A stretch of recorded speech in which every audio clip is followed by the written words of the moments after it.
Welcome back to Cybermax academy. जैसे कि साइबरमैक्स आप लोग जानते हैं कि हमने एनटीयू फंडामेंटल ऑफ प्रोग्रामिंग के नाम से एक न्यू कोर्स स्टार्ट किया हुआ था और इसमें बैक टू बैक लेक्चर आ रहे हैं। अगर आप सीक्वेंस के साथ फॉलो नहीं कर रहे तो सीक्वेंस के साथ फॉलो करें, क्योंकि आपको चाहिए कि बेसिक से लेकर एडवांस तक चीजें सीखें। अगर बेसिक्स क्लियर नहीं होगी तो आपको एडवांस कैसे आएंगी? ओके, लेकिन अगर आपकी बेसिक्स क्लियर है, आप ये लेक्चर देखते हैं सीक्वेंस के साथ, well and good. Without wasting our time let's start. तो आज का जो हमारा टॉपिक है वो है कि हमने स्विच स्टेटमेंट को यूज करते हुए ग्रेड वाला प्रोग्राम करना है। ठीक है, मार्क्स की बेस पर ग्रेड निकालने हैं कि अगर 90 से लेकर 100 तक मार्क्स है तो ए प्लस आए, अगर 80 से लेकर 90 तक मार्क्स है तो बी प्लस आए, अगर 71 से 80 तक है तो सी आए। ठीक है, इस तरह और भी ग्रेड्स आप ऐड कर सकते हैं। तो ये प्रोग्राम हमने इफ स्टेटमेंट से किया हुआ है। ठीक है, इफ स्टेटमेंट से हमने किया हुआ है, लेकिन अगर हमने करना पड़ जाए स्विच स्टेटमेंट से तो तब कैसे करेंगे? तो सबसे पहले तो क्या चीज चाहिए, हमने यूजर से उसके मार्क्स पूछने हैं। ठीक है, तो मार्क्स के लिए एक वेरिएबल असाइन कर लेते हैं इंट के नाम का। इंटीजर का मैंने एक वेरिएबल असाइन किया इंट मार्क्स। ठीक है, और उसके बाद हम क्या आउटपुट करवाते हैं कि enter your marks, enter your marks. ठीक है, ये लिख दिया एंटर योर मार्क्स और इज इक्वल टू लिख दिया। और उसके बाद क्या करता हूं, यहां पर लिख देता हूं एंड लाइन, एंड लाइन लगा दिया। और यहां पर क्या करूंगा, सी इन लिखूंगा। सी इन क्या क्यों लिखना है? ताकि जो हम मार्क्स उससे आउटपुट ले रहे हैं, इनपुट ले रहे हैं, वो ये जो शो करवाया हमने एंटर योर मार्क्स, तो वो किसी वेरिएबल में तो स्टोर होने हैं ना, तो वो किस में स्टोर होने हैं? मार्क्स के अंदर। ठीक है, तो मार्क्स के अंदर स्टोर हो गए। अब तक का प्रोग्राम क्या बता रहा है हमें कि हमने यूजर से सिंपल मार्क्स कहा है कि एंटर योर मार्क्स, और वो सिंपल वेरिएबल में एक में स्टोर हो गए। अब हम यूज करते हैं स्विच स्टेटमेंट। ठीक है, अब स्विच स्टेटमेंट SWITCH स्विच लिख दिया हमने। इसके बाद अब फैसला किस बेस पर होना है कि ग्रेड क्या आएगा? ठीक है, फैसला किस बेस पे होगा? ये फैसला होगा मार्क्स की बेस पर। तो इसलिए स्विच के अंदर मार्क्स का वेरिएबल यूज करेंगे हम, कि हम स्विच किस पे लगा रहे हैं? मार्क्स के ऊपर। इसकी बॉडी में क्रिएट कर देता हूं, यहां पर कर्ली ब्रैकेट्स के अंदर इसकी बॉडी मैंने बना दी। ठीक है, इसको मैं करता हूं नीचे। तो स्विच किस पर लगा हुआ है? मार्क्स के ऊपर लगा हुआ है। तो अब देखिए यहां पर अब ग्रेड हमने क्या करना है, ग्रेड हमने करवाने हैं ना आउटपुट में शो कि मार्क्स हमने 90 से लेकर कहां तक है? 100 तक है। तो क्या शो? ए प्लस शो। तो सबसे पहले हम केस लिखते हैं, केस 1। ठीक है, अब केस 1 क्या लिखते हैं कि अगर मार्क्स 91 है, ठीक है, तो कॉलन लगाते हैं और आउटपुट में क्या शो हो? आउटपुट में शो हो क्या हो? ग्रेड इज इक्वल टू लिख देते हैं कि grade is equal to A plus. Grade is equal to A plus लिख दिया। और यहां पर मैं एक काम करता हूं, एंड लाइन लगा देता हूं, एंड लाइन लगा दिया और सेमी कोलन लगा दिया। ठीक है, और उसके बाद क्या करना था? ब्रेक तो जरूरी है, तो ब्रेक लगा दिया और यहां पर लगा दिया मैंने सेमी कोलन। अगर इससे पहले आपने स्विच वाला प्रोग्राम नहीं ना देखा होगा, स्विच स्टेटमेंट का यूज क्या है, तो पहले वो देखें। इसलिए कह रहा हूं सीक्वेंस के साथ फॉलो करें, तो तब ये इजीली समझ आ रहा होगा। ठीक है, तो क्या किया अभी मैंने? सिंपल अगर मार्क्स 91 है तो क्या हो? अभी सिर्फ 91 के लिए लिखा है, तो क्या हो? ए प्लस शो। तो इसको मैं करता हूं सेव। इतना मैं प्रोग्राम रन करके दिखाता हूं। तो इतना प्रोग्राम मैंने रन किया, तो वो पूछ रहा है एंटर योर मार्क्स, और वो नीचे पूछ रहा है। तो ये काम करता हूँ, एंड लाइन यहां से खत्म कर ही देता हूँ ताकि वो उसके आगे ब्लिंक करे। अब मैं इसको करता हूं, तो अब देखिए क्या कह रहा है, एंटर योर मार्क्स। तो एंटर योर मार्क्स अभी सिर्फ स्विच मैंने 91 पे लगाया, तो मैं कोशिश करता हूँ 91 ही लिखूं। तो 91 लिख दिया, एंटर करता हूं, तो क्या लिखा आ गया? Grade is equal to A plus. हुआ क्या कि जो इनपुट ली वो स्टोर किसमें हुई? मार्क्स के अंदर। 91 यहां आया, उसने स्विच की बॉडी को चेक किया, स्विच के अंदर 91 का एक ही केस था, तो उसने ए प्लस कर दिया। अब आप गौर करें कि अगर वो 90 ए प्लस ग्रेड के लिए कहां तक नंबर होने चाहिए? 91 से लेकर कहां तक होने चाहिए? 91 से लेकर 100 तक। तो 100 तक करने के लिए क्या हमें 10 इस तरह लगाने पड़ेंगे? जी आप लगा सकते हैं, लेकिन हमने तो ग्रेड बहुत ज्यादा पुट करवाने हैं, मतलब ग्रेड तो हमने डी तक पुट करवाने हैं। तो सिंपल अभी ए प्लस के ए प्लस ग्रेड ही पुट करवाने के लिए हमें 10 कैसे लिखने पड़े? 91, फिर 92, फिर 93। तो इस तरह तो प्रोग्राम बहुत बड़ा हो जाएगा, और अगर पेपर में आ गया तो इस तरह हमें 40-50 केस लिखने पड़ जाएंगे। अगर 71 है तो तब भी सी हो, 72 है तो तब भी इस तरह हो।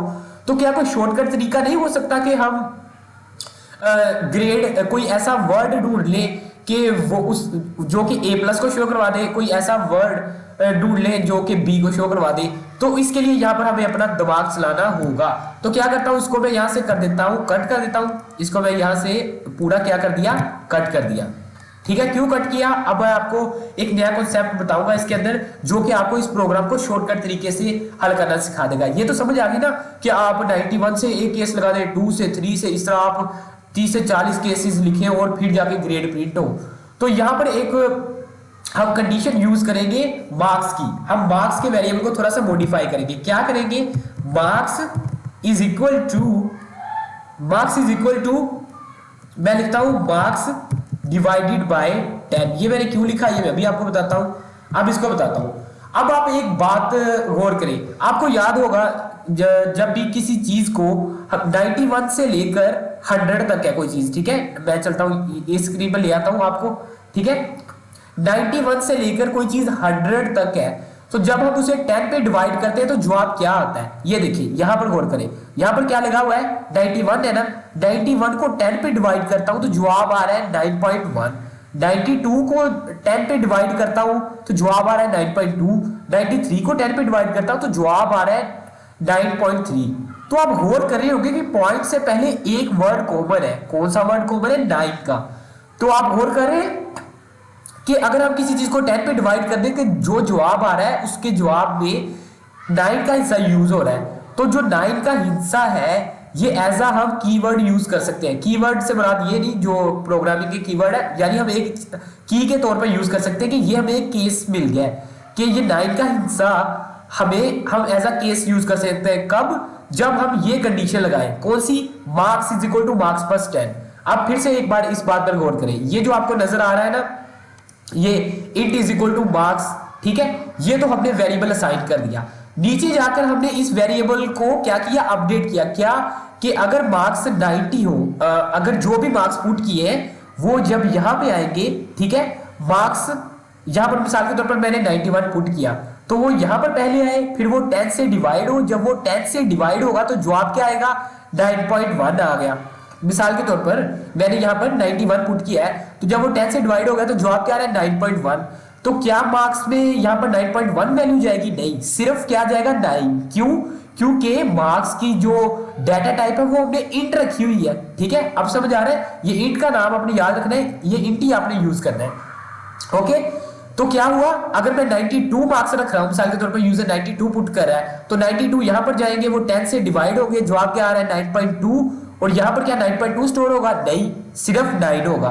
तो अगर हम 91 से लेकर 99 तक कोई भी नंबर पुट कर रहे हैं, जब वो यहां पर आके 10 से डिवाइड होता है तो मार्क्स में क्या चीज स्टोर हो रही है, मार्क्स में सिर्फ फर्स्ट डिजिट 9 स्टोर हो रहा है। तो 9 का वर्ड मिल गया हमें कि इस फार्मूला लगाने की वजह से हमें केस लगाने में आसानी होगी, सिर्फ 9 का।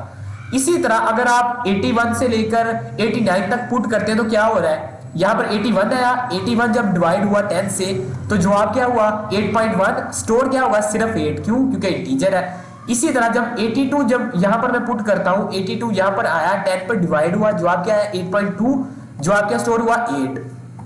समझ आ गई। अब 91 से 99 तक के लिए अगर 10 से डिवाइड करते हैं तो 9 जवाब आ रहा है और 9 स्टोर हो रहा है इसके अंदर, तो हम 9 का केस बना देंगे। और जो 81 से लेकर 89 तक है उसको अगर हम 10 से डिवाइड करते हैं तो जवाब क्या आ रहा है 888, तो 8 का हम केस बना देंगे। ओके, ये चीज समझ आ गई, आई होप कि आपको ये चीज समझ आ गई होगी। अब मैं इसको प्रैक्टिकली करके दिखाता हूं यहाँ पर।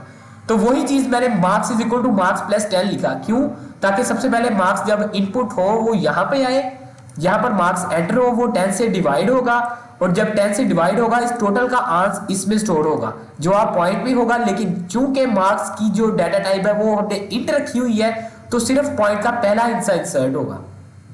तो जैसा कि हमने बताया, मैंने आपको बताया कि ये अगर हम 91 से 99 तक पुट कर रहे हैं वैल्यू तो जवाब 9 आ रहा है, 9 स्टोर हो रहा है ना मार्क्स में।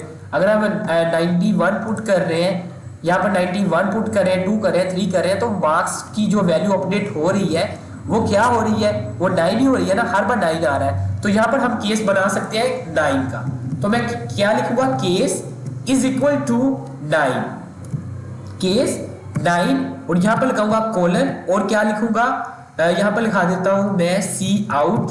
सी आउट में मैं प्रिंट क्या करवा लेता हूं, कि grade is equal to A plus, और यहाँ पर क्या लगा देता हूँ मैं, सेमीकोलन।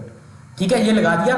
अब मैं इसको करवा के दिखाता हूँ रन। सिर्फ अभी 91 से ये 99 तक अप्लाई होगा। क्यों? क्योंकि अभी हमने सिर्फ केस 9 लगाया।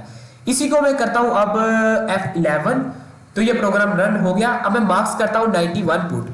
91 पुट करूंगा तो जवाब ए प्लस आया। क्यों? अभी मैंने जैसे कि बताया 91 सबसे पहले इसमें आएगा, फिर वो इसमें आएगा, जवाब डिवाइड होकर इसमें 9 आया, 9 फिर यहाँ पर चला गया, 9 फिर स्विच के अंदर चला गया, फिर वो 9 वाला उसने केस चेक करना है तो उसने ए पुट करवा देना है। ये तो होगा मैंने 91 पुट करवाया। अब मैं 2-3 और एग्जाम्पल करता हूँ। मैं 95 कर देता हूँ। ठीक है, 95 करता हूँ तो फिर भी grade is equal to A plus 5 आ रहा है, ए प्लस आ रहा है। ठीक है, क्यों? 95 यहाँ पे आया, जवाब क्या है 9.5। यहाँ पर स्टोर क्या हुआ, सिर्फ 9, फिर वो 9 जब यहाँ पे गया फिर उसने केस चेक किया तो ए प्लस। इसी तरह मैं एक और करके दिखा देता हूँ। क्या कर देता हूँ मैं, मिसाल के तौर पर 99 कर देता हूँ तो फिर भी ए प्लस आ रहा है। जवाब 9.9 आया होगा, वो 9 स्टोर हुआ, 9 फिर स्विच के अंदर आया, फिर वो चेक हुआ, तो इस तरह से ये आपने केस लगा दिया। अगर 91 से लेकर 99 तक जो है वो क्या है कि वो ए प्लस है, तो इसी तरह 81 से 89 तक क्या होगा, अगर यहाँ पर डिवाइड होगा, आपको खुद बताया ना इसी में कि जवाब 8 स्टोर होगा। तो इसी तरह हम केस एक 8 का बना देंगे। यहाँ पर मैं क्या लगा देता हूँ 8, और यहाँ पर मैं क्या लगा देता हूँ सॉरी, यहाँ पर मैं लगा देता हूँ बी। ठीक है, लेकिन ये मैंने एक काम नहीं किया, क्या कि केस खत्म करने के बाद ब्रेक नहीं लगाई। याद है ना, जब ब्रेक नहीं लगाते तो क्या होता है कि जो केस सही होता है उससे नेक्स्ट जितने भी केसेस होते हैं सारे एग्जीक्यूट हो जाते हैं। तो ये याद से आपने हर बार लगानी है ब्रेक, हर केस कंप्लीट लिखने के बाद लगा दी। अब इसी तरह आप 70 के लिए लगा दें, केस 71 से लेकर 79 तक के लिए, उसके लिए कौन सा केस बनेगा, 7 का। क्यों? जब डिवाइड होगा जवाब 7.123 होगा, लेकिन स्टोर क्या होगा, सिर्फ 7। फिर 7 जब स्विच में एंटर होगा फिर केस चेक होगा, तो 7 के लिए यहाँ पर C प्लस लगा देता हूँ। मैं लगा देता हूँ क्या, C प्लस। तो C प्लस को मैं करता हूँ यहाँ पर सेव।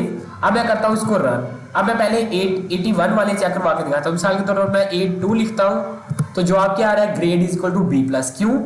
क्योंकि जवाब यहाँ से 8 पॉइंट, यहाँ पर 8 स्टोर हुआ। ठीक है, जहाँ पर पॉइंट की वैल्यू आ रही थी, पॉइंट की यहाँ पर ये इंटीजर डाटा टाइप थी, इसलिए सिर्फ इसमें 8 आ गया, 8 इसके अंदर आया। उसके बाद जब केस चेक हुए तो 8 वाला केस सही हो गया तो उसने B कह दिया। इसी तरह मैं आपको 70 वाला करके दिखाता हूँ। तो मैं मिसाल के तौर पर नंबर 79 पुट कर देता हूँ। मैं 79 पुट किया तो जवाब C प्लस आ रहा है। ठीक है, क्यों? वही जो लॉजिक अभी मैंने आपको बताई। तो इस तरह आप कोई भी पुट कर सकते हैं, लेकिन एक प्रॉब्लम आएगी क्या, कि जब हम 91 को क्या कर रहे हैं, 91 से लेकर 99 तक पुट कर रहे हैं, तो तब तक तो जवाब 9 में आ रहा है। लेकिन अगर पूरा 100 पुट कर देते हैं तो तब क्या जवाब 9 में आएगा? नहीं आएगा। क्यों? क्योंकि जब 100 को 10 पे डिवाइड करते हैं तो वो तो 10 में जवाब आता है। तो हम क्या करेंगे, एक मैं वैसे रन करके दिखाता हूँ एक बार। हम 100 नंबर पुट करते हैं, तो ये 90 से ग्रेटर, तो क्या कोई जवाब आ रहा है? नहीं आ रहा। क्यों? क्योंकि ये 9 वाले केस पर अप्लाई नहीं हो रहा। ठीक है, ये 9 वाले केस पर अप्लाई नहीं हो रहा। तो सिर्फ आप 100 के लिए एक काम करेंगे कि यहाँ पर ना 100 के लिए एक नया केस ऐड कर दें। क्या? उसका नाम ही 100 रख दें। ठीक है, नाम ही उसका एग्जैक्ट 100 रख दें, और यहाँ पर क्या करें, 100 ना रखें, यहाँ पर रखें 10, क्योंकि जवाब क्या आएगा, 10 नहीं 1 रखें। क्योंकि जब यहाँ पर एक सेकंड हम चेक ही कर लेते हैं। यहाँ पर मैं पहले 1 लिख के दिखाता हूँ और यहाँ पर भी प्लस कर देता हूँ। तो यहाँ पर मैंने प्लस किया, इसको मैं कर देता हूँ रन, और अब 100 पुट करके देखता हूँ क्या कुछ हो रहा है। तो अभी भी कुछ रन नहीं हुआ। मुझे क्या करना चाहिए, यहाँ पर 10 करना चाहिए। ठीक है, इसको मैं करता हूँ अब रन। तो अब मैं क्या करता हूँ, इसको क्या करता हूँ, 100 पुट करके देखता हूँ। 100 मैंने पुट किया, अब क्या हो गया, अब हुआ ये कि A प्लस आ गया। क्यों? क्योंकि जब 100 की वैल्यू यहाँ पे आई तो डिवाइड क्या हुआ, 10 100 100 होता है ना, तो जवाब क्या आएगा, 10.0। इस टोटल का जवाब 10.0 आएगा। लेकिन यहाँ पर स्टोर क्या हुआ, 10, तो यहाँ पर वो जब वो 10 स्विच के अंदर एंटर होगा तो वो 10 यहाँ पर आ जाएगा। ठीक है, तो ये सिर्फ 100 के लिए हमें केस 10 ऐड करना पड़ा है, अदरवाइज बाकी ये भी सेटिस्फाई हो जाएगा, ये भी सेटिस्फाई हो जाएगा, ये भी सेटिस्फाई हो जाएगा। ठीक है, ये 100 के लिए आप ऐड कर लीजिएगा 10 का। ये आखिर में इसलिए बताया ताकि आपको ये कॉन्सेप्ट समझ आ जाए, पहले 90 वाली लाइन का, 80 वाली का और 70 वाली का। ठीक है, इसके अलावा यहाँ पर आप लास्ट पर डिफॉल्ट कर सकते हैं, डिफॉल्ट का ऐड कर दें कि अगर नंबर 70 से भी बिलो आ रहे हैं तो हम फेल कर देते हैं यहाँ पर। ठीक है, तो यहाँ पर FAIL लिख देता हूँ, फेल। तो इसको करता हूँ मैं रिफ्रेश। वो कह रहा है कि यहाँ पर क्या रहा है, यहाँ पर सेमीकोलन लगाना था मुझे, ठीक है। इसको मैं करता हूँ रन। तो अब मैं नंबर 49 पुट कर देता हूँ, मिसाल के तौर पर 49 पुट किया। अब ना तो ये ए प्लस वाली लाइन में आ रहा है, ना ये बी प्लस वाली में, ना सी वाली में, तो क्या होगा, डिफॉल्ट रन होगा। तो क्या लिखा आ गया, फेल। ओके, ये बहुत ज्यादा इंपॉर्टेंट प्रोग्राम है, आपने ये वाली कंडीशन इसमें याद रखनी है कि marks is equal to marks plus 10, ये वाला कंसेप्ट। और इसको मैंने डीपली यहाँ पर समझा दिया कि ये कैसे पॉइंट में चीज आ रही है, तो कैसे ये इसमें स्टोर होगी। ओके, आई होप कि आपको ये प्रोग्राम पसंद आया होगा। वीडियो को शेयर कर दीजिएगा, दोस्तों के साथ जरूर कीजिएगा शेयर, और लाइक कर दीजिएगा।